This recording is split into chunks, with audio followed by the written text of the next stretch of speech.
શ્રી શંકર સેવા charitable trust દ્વારા ભરૂચ શહેર અને તાલુકામાં સેવાનું ભાથું પીરસવામાં આવે છે। આ ટ્રસ્ટ દ્વારા વધુ એક સેવા શરૂ કરવામાં આવી છે।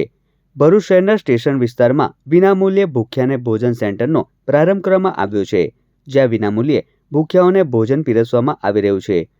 આ સેવાનો જરૂરિયાતમંદ લોકો લાભ લઈ રહ્યા છે। આ પ્રસંગે શંકર પટેલે જણાવ્યું હતું કે તેઓના 46મા જન્મદિવસ નિમિત્તે ભૂખ્યાને ભોજન સેન્ટર શરૂ કરવામાં આવ્યું છે, જે મહિનામાં 2 દિવસ ચાલુ રાખ્યા બાદ રોજે રોજ ચાલુ રાખવા પ્રયાસ કરવામાં આવશે। આ સાથે જ તેઓએ કોઈનો પણ જન્મદિવસ, પુણ્યતિથિ કે કોઈ પણ પ્રસંગ હોય તો તેઓએ ભૂખ્યાના ભોજન સેન્ટર થકી પ્રસાદી આપી શકશે તેવી અપીલ કરી હતી।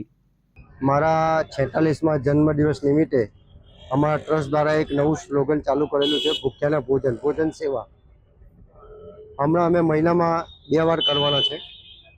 અમારો પ્રયત્ન એવા રહેશે કે આ સતત ચાલુ રહે। અમારા પ્રયત્ન એ રીતે ટ્રસ્ટના પ્રયત્ન એ રીતના રહેશે। અને આપના માધ્યમથી સોશિયલ મીડિયાના માટે જણાવવા માંગીશ કે કોઈની પણ જન્મદિવસ હોય કે કોઈની પુણ્યતિથિ હોય કે કોઈને માતાશ્રીની પુણ્યતિથિ હોય તો અમારા ટ્રસ્ટનો સંપર્ક કરે। એમના નામની પ્રસાદી બી અમે જમાડીશું। અસ્તુ, ભારત માતા કી જય।